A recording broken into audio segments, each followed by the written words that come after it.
Olá, professora Sabrina Campos Garopaba. Hoje nós vamos falar um pouco sobre os compostos da química orgânica, mais conhecido como funções orgânicas. Aqui embaixo tem algumas ilustrações, né, que mostram quais são os tipos de compostos que devemos ver ao longo desta videoaula.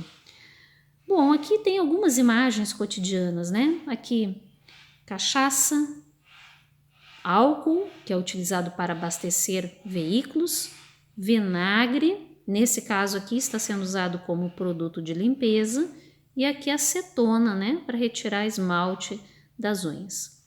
Todas essas imagens fazem parte do nosso cotidiano e possuem relação direta com os tipos de compostos que serão vistos nessa videoaula. Vamos analisar as seguintes substâncias. Eu tenho duas substâncias que são muito parecidas.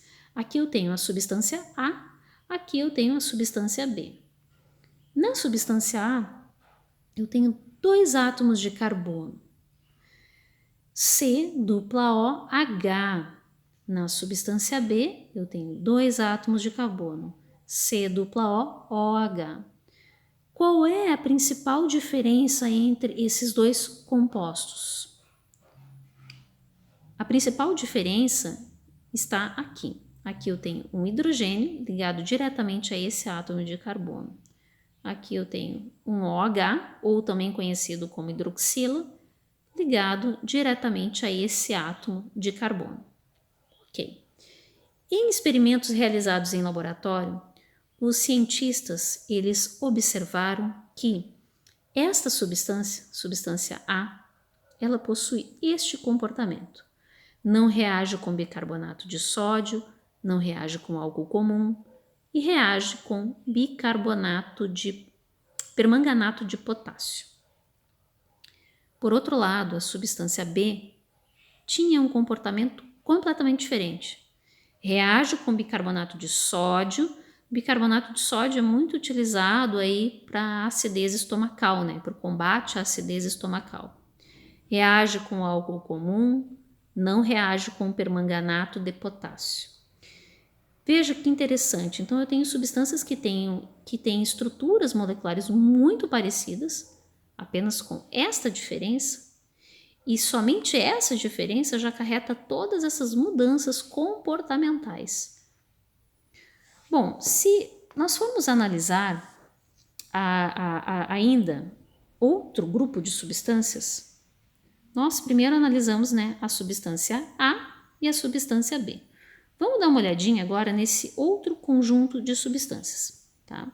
Aqui eu tenho a substância X, que é representada por um átomo de carbono, tá? Um átomo C-OH, parecidinho com o outro. A única diferença, gente, é que aqui eu tenho dois átomos de carbono e aqui eu tenho um. E aí eu tenho a substância Y, que tem também um átomo de carbono, C-OH, tá? Aqui só está separadinho, mas é a mesma coisa que o outro, tá?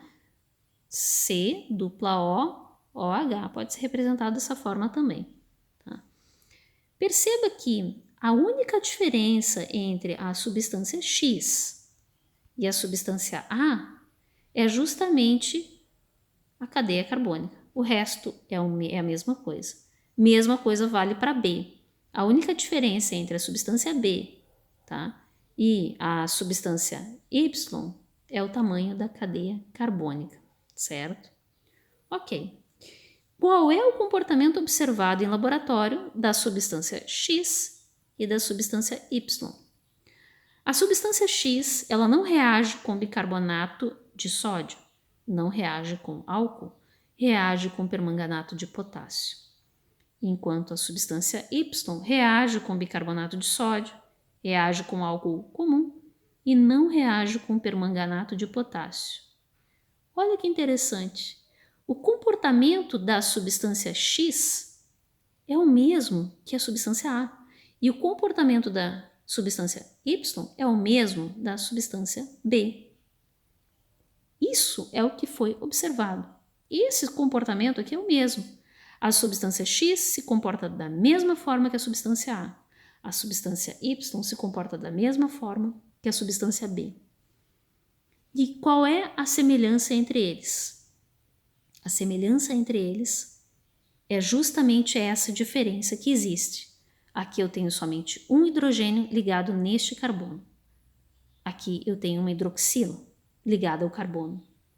Veja que, independente da cadeia carbônica e do tamanho da cadeia carbônica, o comportamento é o mesmo, certo? Isso faz com que os químicos pudessem observar que existem determinados grupos químicos, o que a gente chama função química, um grupo químico que faz com que a substância ela tenha um comportamento diferente ou semelhante a um grupo. Então, o fato de eu ter aqui uma C-OH, e aqui também, faz com que esse grupo de substâncias tenham um comportamento semelhante. Da mesma forma que aqui, eu tenho um C-O e aqui eu tenho um C-OH.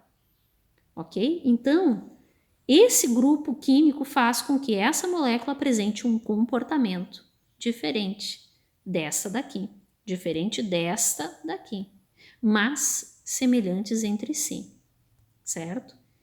Bom, isso é o que a gente chama de função química. Portanto, função química é um conjunto de substâncias que apresentam semelhanças na fórmula estrutural.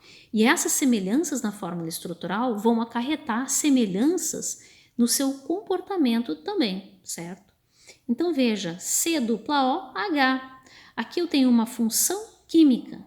C-OH. Aqui eu tenho outra função química, tá?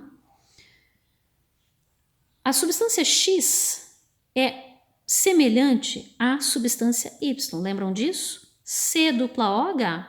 O nome dessa função é chamada de aldeídos. É o nome dessa função química. A substância X é semelhante à substância B. O nome dessa função é chamado de ácido carboxílico. Então, tudo que tem C-OH é um ácido carboxílico, certo? É, por exemplo, o que faz com que o vinagre tenha a sua acidez. Existe um ácido carboxílico ali dentro, certo? O chamado ácido acético, que na verdade é um ácido orgânico, um ácido carboxílico. Bom, grupo funcional. O grupo funcional é o átomo ou o grupo de átomos que caracteriza a fórmula estrutural de uma certa função química. Então, aqui nesse caso, o grupo funcional que dá a característica do aldeído é o C-OH. O grupo funcional que dá a característica do ácido carboxílico, como já falado, é o C-OH. Existem outras funções químicas. Existem outras funções na química orgânica. Uma delas são os álcoois. É interessante quando a gente fala etanol de uma forma geral, ou álcool de uma forma geral, mas na verdade, eu acho que de um modo bem cotidiano, as pessoas elas falam, não é interessante você tomar essa bebida porque ela tem muito álcool, então as pessoas elas acabam generalizando e chamam qualquer tipo e chamam etanol de álcool, mas na verdade o álcool ele é uma classe grande de substâncias. A gente tem diversos tipos de álcoois diferentes. O álcool que nós já estamos mais habituados é, no caso, o etanol, que é aquele que está presente nas bebidas alcoólicas, né? Por exemplo, no vinho, na cerveja, aguardente, uísque, são todas bebidas alcoólicas. Bebidas que contêm a molécula de etanol, que é um tipo de álcool, porque eu tenho outros tipos de álcoois, ok? Pois bem, o álcool, então, ele possui essa característica, tá? É um grupamento. Qual é o grupo químico que dá a característica dos álcoois? É o OH. Isso aqui a gente chama também de hidroxila. Hidroxila. Então, eu tenho uma hidroxila, um OH, ligado à cadeia carbônica. Essa aqui é a fórmula, tá, da molécula de etanol. Etanol, ó, eu tenho 2 átomos de carbono ligados ao OH. Portanto, eu tenho o etanol. Aqui, a título de curiosidade, eu coloquei, né, os percentuais em volume de cada uma dessas bebidas. Então, por exemplo, o vinho, ele tem, em média, um percentual de álcool, ou seja, de etanol, de 11%.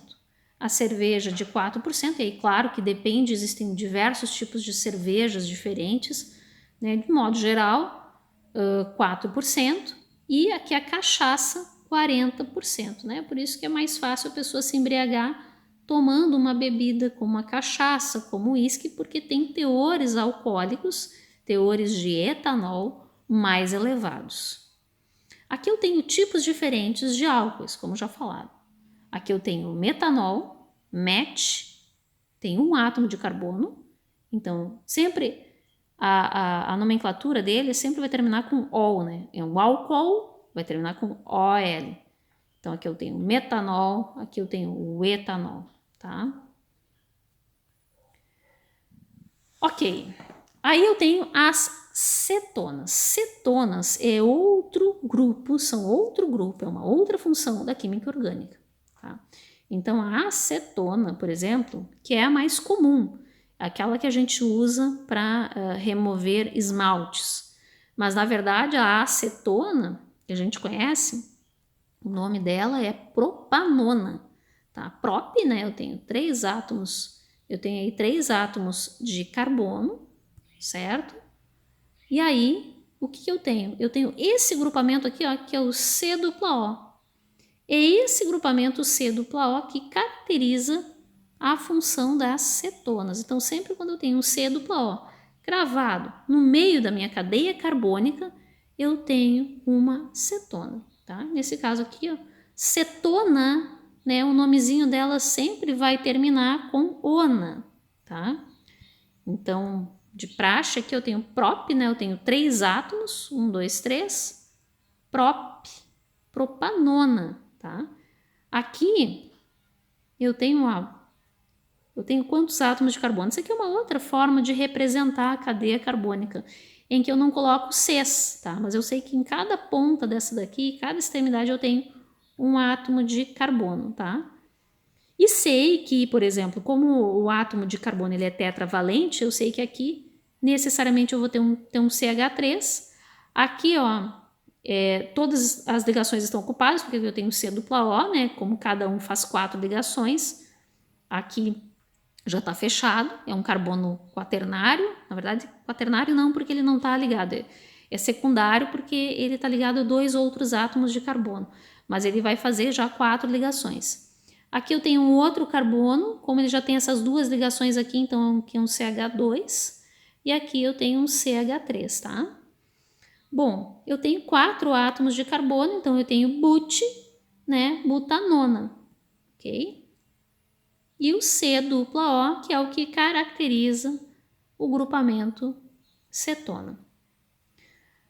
Bom, aqui eu tenho um resumo, né, em que apresenta os grupamentos. Então, de novo, eu tenho a função orgânica álcool, tá? Que possui OH ligado à cadeia carbônica, aldeído, tá? O aldeído, esse Rzinho, gente, esse R é sempre a cadeia carbônica. Então, aqui o Rzinho é a cadeia carbônica, que pode ser de um átomo, de vários, pode ser cíclica, sei lá. C-OH, tá? C-OH. Tá? E o hidrogênio no meio. E aqui o ácido carboxílico, C-OH, e aqui a cetona. Aqui R's de novo representando a cadeia carbônica. Tá? Cadeia carbônica, C-O. Então, C-O representa então a minha função cetona. E aqui é só um resuminho da nomenclatura, né? De novo, aqui a gente tem então os prefixos, né? A gente sempre vai observar isso. Aqui eu tenho de 1 a 10, então se eu tiver um átomo eu vou ter met, et, prop, but, pent, ex e assim por diante. Eu vou observar se tem saturação ou não, certo? Se tiver uma é AN no meio, né? Se tiver uma dupla N, IN, se tiver 2 duplas eu posso botar dien, vai depender do que aparecer aí na molécula. Em relação à função, né? O sufixo relativo à função. Sempre quando for hidrocarboneto vai terminar com O, a gente já viu isso. Álcool, OL. Aldeído vai terminar com AL.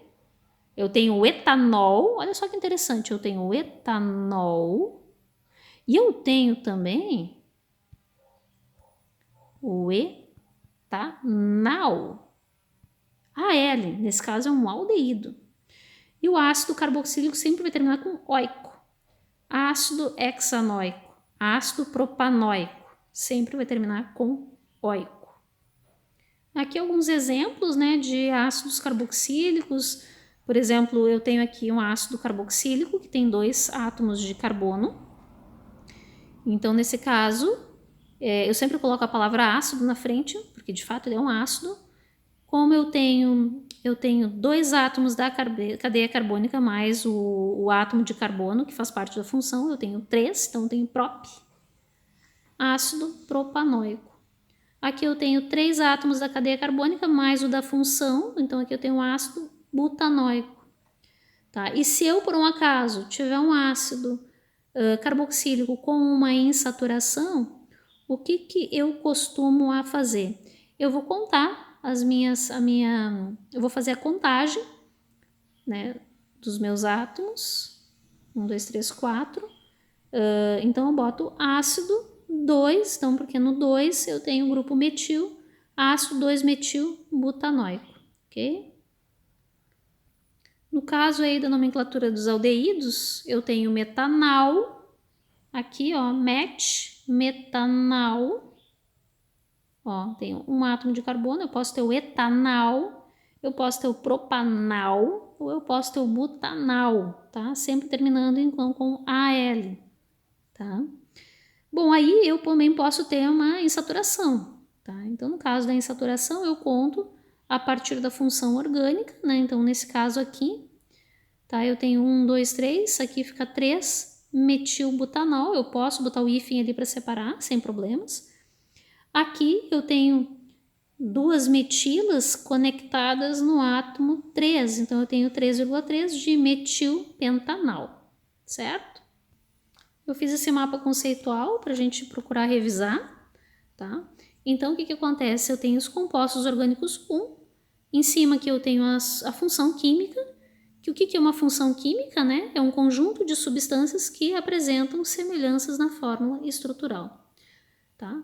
A gente falou sobre os álcoois, um exemplo, então, são os álcoois aí, é o etanol aí, tá aqui a fórmula abaixo, e o sufixo dele é o OL, quando for fazer, então, né, quando for nomear esses compostos, tá? Depois a gente falou sobre os aldeídos, né? Um exemplo é o aldeído que dá o aroma aqui da canela, por exemplo, e aqui a gente tem um exemplo de aldeído, né, que é, nesse caso aqui, o propanal, tá? E o sufixo dele é o AL, tá? Quando a gente for fazer, então, quando for nomear esses compostos. Vimos também as cetonas. As cetonas são representadas, então, por C dupla O. Um exemplo clássico, então, é a acetona aí, que a gente usa para remover esmaltes. Falamos sobre os ácidos carboxílicos, né? São compostos representados, então, pelo C dupla OH. Exemplos aí são os vinagres, certo? E aí, o que eu tenho é o sufixo oico, tá? Para fazer a determinação da nomenclatura, ok? Então é isso, pessoal. Esse material ele vai estar todo disposto no Siga e me coloco aí à disposição para retirar dúvidas. Um abraço.